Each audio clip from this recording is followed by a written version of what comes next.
इस क्षेत्र ने पहले भी सरकारें देखी हैं। जो आज बिजली का इंतजाम जो बेहतर दिखाई दे रहा है, जो फीडर सेपरेशन का काम है, वो समाजवादियों की सरकार के समय के फैसले हैं, जिसका परिणाम ये है कि किसान को और शहर में या शहरी आबादी में जो लोग रह रहे हैं उन्हें पर्याप्त बिजली समय से दे पा रहे हैं। यहाँ के चीनी मिलों के और खासकर गन्ने के किसानों की कीमत हमेशा समाजवादियों ने बढ़ाई। मोरना चीनी मिल की कैपेसिटी बढ़े, सरकार बोल के तो चली गई, लेकिन मोरना चीनी मिल की कैपेसिटी कैसे बढ़ेगी उसके बजट के लिए इंतजाम कोई नहीं किया। लेकिन समाजवादी पार्टी जीतेगी, सदन में अभी आवाज उठाएगी, सरकार को घेरेगी और सरकार बनने पर कैपेसिटी जैसे कई चीनी मिलों की क्षमता बढ़ाई थी उस हिसाब से बढ़ा करके करेंगे और किसान के सामने कभी भी पेमेंट का संकट ना हो, वो मैकेनिज्म, वो व्यवस्था, वो पॉलिसी बनाने का काम करेंगे जिससे सरकार, चीनी मिल और हमारे किसान के सामने कभी संकट पैदा ना हो। लोग तो ये भी कहते थे कि गंगा की धारा लेकर के आएंगे। क्या गंगा की धारा पहुंच गई? देखिए, जो डिवाइड एंड रूल, डिवाइड की हिंदी जो है उसी से भारतीय जनता पार्टी ने नारा निकाला। जो नारा निकालने वाले थे वो आपस में बट गए और बड़े बड़े नेता उनके उस नारे से किनारा कर रहे हैं। उस नारे से कैसे पॉजिटिविटी निकालें, ये भारतीय जनता पार्टी की नकारात्मक सोच है जो जनता के सामने आई है नारे के माध्यम से।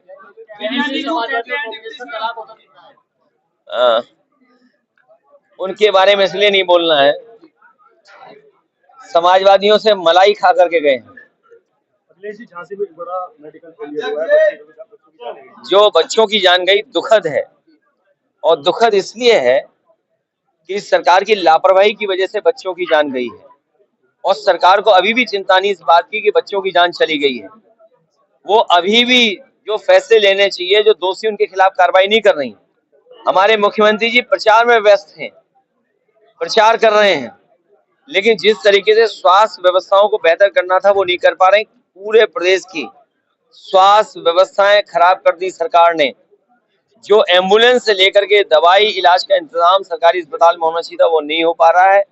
उसकी दुर्दशा किसी ने बिगाड़ी है तो वो भारतीय जनता पार्टी की सरकार ने। डिप्टी सीएम ने मुस्लिमों पे विपक्ष को निशाना साधते हुए मुस्लिमों को बिरयानी का तेज पत्ता बताया, क्या कहेंगे? डिप्टी सीएम डेली डपट खाते हैं मुख्यमंत्री से। जो ये डिप्टी सीएम हैं डेली डपट खाते हैं और उनका कुछ है भी नहीं इंतजाम वहां पर। वो एक सीएमओ को हटा नहीं सकते, एक डॉक्टर के खिलाफ कार्रवाई नहीं कर सकते। आपको याद होगा मोबाइल पीछे पीछे चलता था, वो आगे आगे चलते थे, छापा मारते थे, कभी किसी पे कार्रवाई कर पाए? ये वो लोग हैं जो बस पा गए हैं।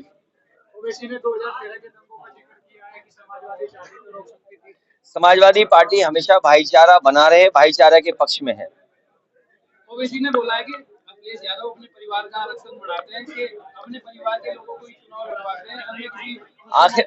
आखिरकार सबको घबराहट समाजवादी पार्टी की पीडीए के नारे से क्यों है? पीडीए से डरे हुए लोग हैं ये।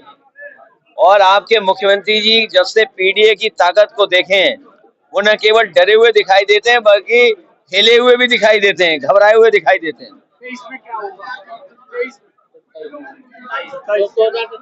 27 में जो 24 का परिणाम आपने देखा, जो 24 का परिणाम देखा उससे बेहतर परिणाम होगा।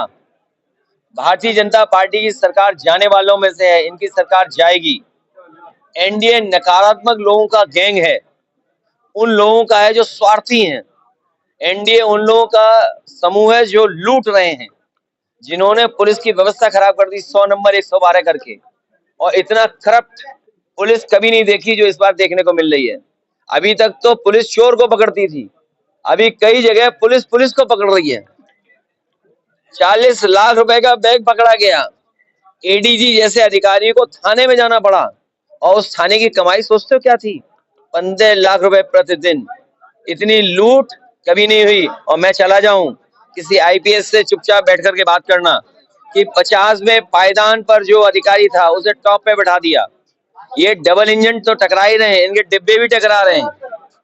इनके डिब्बे के साथ साथ इनके नारे टकरा रहे हैं आपस में। और जो व्यक्ति 50वें पायदान पे था उससे ऊपर बैठाने का मतलब क्या है? कभी किसी आईपीएस से पूछिए जाकर के कि अगर 50वें पायदान के आदमी को ऊपर बैठा देंगे तो उस पर क्या गुजर रही होगी। इसलिए धीरे धीरे वो लोग भी मिल करके मुख्यमंत्री जी की कुर्सी कैसे हटे उसके लिए सुरंग खोद रहे हैं। ये सरकार का पुराना तरीका है डराने का। सरकार आपके गठबंधन पर लगातार निशाना साधती है कि अखिलेश और राहुल में खटपट चलने लगी, क्या कहेंगे? ये ऐसी खटपट है जो उनकी खटिया खड़ी कर देगी। Thank you. धन्यवाद।